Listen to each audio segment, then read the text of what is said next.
নির্বাচন যখন ঘোষণা করেন 2024-এর কথা, একটা কথা মনে রাখবা, 2014 একটা কতগুলো কথা ভুল বলা হয়। 2008-এ কিন্তু একটা অবাধ সুষ্ঠু নির্বাচন হয়েছে, 2001-এ একটা অবাধ সুষ্ঠু নির্বাচন হয়েছে, সেখানে আমরা আমাদের পার্ট প্লে করেছি। 2001-এ আমরা কারোর সঙ্গে ছিলাম না, 2000-এ আমরা মহাজোটে ছিলাম। 2014-তে এখানে ভুল করো না, 2014-তে 300 মানুষ আমরা জমা দিয়েছিলাম, আমি জমা দিয়েছি, আমি মন্ত্রী ছিলাম তখন।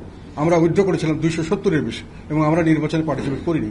হয়তো আমার ভাবিকে নিয়ে সেখানে তারা একটা গ্রুপ করে জোর করে তাদেরকে করেছে, হয়তো ভয়ভীতি লোভ লালসা দেখেছে। কিন্তু জাতীয় পার্টি অফিসিয়ালি যেহেতু এরশাদ সাহেবকে নিয়ে আটক করে, সেখান থেকে আমি ডিক্লেয়ার করেছিলাম যে উনি বলেছেন উনি অসুস্থ না, ওনাকে জোর করে আটক করে রাখা, ওনাকে মামলার ভয় দেখিয়ে। এখানে আরেকটা জিনিস তোমাদের জানা দরকার, এই মামলাগুলো দিয়েছে আওয়ামী লীগ আর বিএনপি, এবং এর সুযোগ নিয়েছে আওয়ামী লীগ এবং বিএনপি উভয়ই আমাদের দলকে নির্যাতন করার জন্য।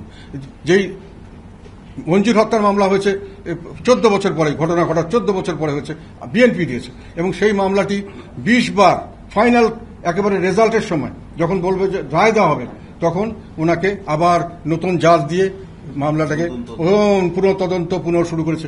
এইভাবে প্রায় 24 কত বছর হলো, যত বছর উনি বেঁচে ছিলেন, সেই 95 থেকে শুরু করে টিল হি ডাইড ওই পর্যন্ত ওনাকে মামলাটা ঝুলিয়ে রাখা হয়েছিল।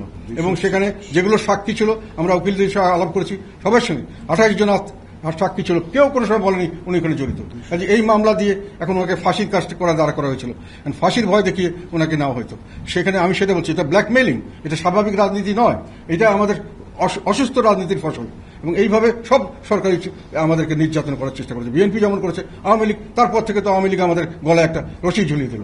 এবং যত দিন গেল 2024-এর পরে 2018-তে কিন্তু বিএনপি নির্বাচন করেছিল।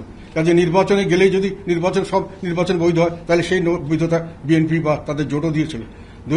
2024-এ আমি বারংবার বলেছি, এখনো বলছি, আমরা নির্বাচন থেকে চলে আসতে চেয়েছিলাম বারংবার, শেষ পর্যন্ত আমাদেরকে বল প্রয়োগ করে আমাদের নির্বাচন থেকে আসতে দেওয়া হয়নি। এটা আমি বিভিন্ন মিডিয়া বলেছি, nobody can challenge it, it is a fact.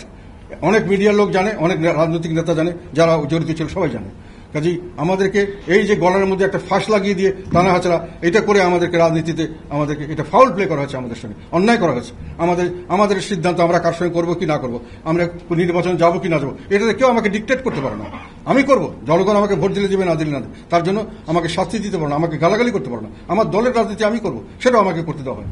এবং দুইভাবেই আমাকে প্রেশারাইজ করা হয়েছে, এবং জাতীয় পার্টিকে বারংবার করা হয়েছে। 2014-এর পর থেকে 2024 পর্যন্ত আমরা নির্যাতিত হয়েছে, নিপীড়িত হয়েছি বারংবার।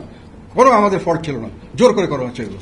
এবং এই মামলাগুলি সবগুলি ফলস মামলা, আমাদের বিভিন্ন নেতাকর্মীদের বিরুদ্ধে দিয়েছে। এবং 2024-এর কথা, তোমরা একটা কথা, 2014-তে যদি এরশাদ সাহেবকে খালি ফাঁসির মামলার ভয় দেখায়, 2024-এ ফাঁসির মামলার ভয় দেখানোর দরকার নেই, এবং তাদের কোনো বিচারেরও দরকার নেই। তখন তো এরশাদ সাহেবকে অবিচার করে হয়তো ফাঁসি, বিচারেরও দরকার নেই। কি হয়েছে এটা এখন তোমরা অনেকে ফিল করতে পারছো না, তখনকার পরিস্থিতি এখনকার অনেক পার্থক্য। তখন কোনো বিচার আচারের দরকার হতো না, যে কোনো লোক যে কোনোভাবে যে কোনো জায়গায় চলে যেতে পারত। কাজে এইসব জিনিস চিন্তা করে কাজ করতে হবে। তোমরা একবারে 2024-এ যখন আমাদের নির্বাচন করতে বাধ্য করা হলো, তখন আমাদের কাছে কোনো অপশন ছিল না। আমাদের একটাই অপশন ছিল, সেটা হলো যে নির্বাচন যদি চলে এসেছি, আমরা রাজনৈতিকভাবে আমরা কিছু দল ক্ষতিগ্রস্ত হয়েছি, এখন আমাকে দলকে বাঁচাতে হবে, যে কোনোভাবে দলকে আমার চালু রাখতে হবে। নির্বাচনে যতটুকু পারা যায় আমাদের নির্বাচন করতে হবে, নির্বাচনের বেনিফিট নিতে হবে। না হলে যদি দল না থাকে, আমার রাজনীতি থাকবে না, আর রাজনীতি না থাকলে দল থাকে না। কাজে দলটাকে বাঁচাতে হলে আমাকে তখন ফুল ফ্লেজেড নির্বাচন করতে হয়েছে।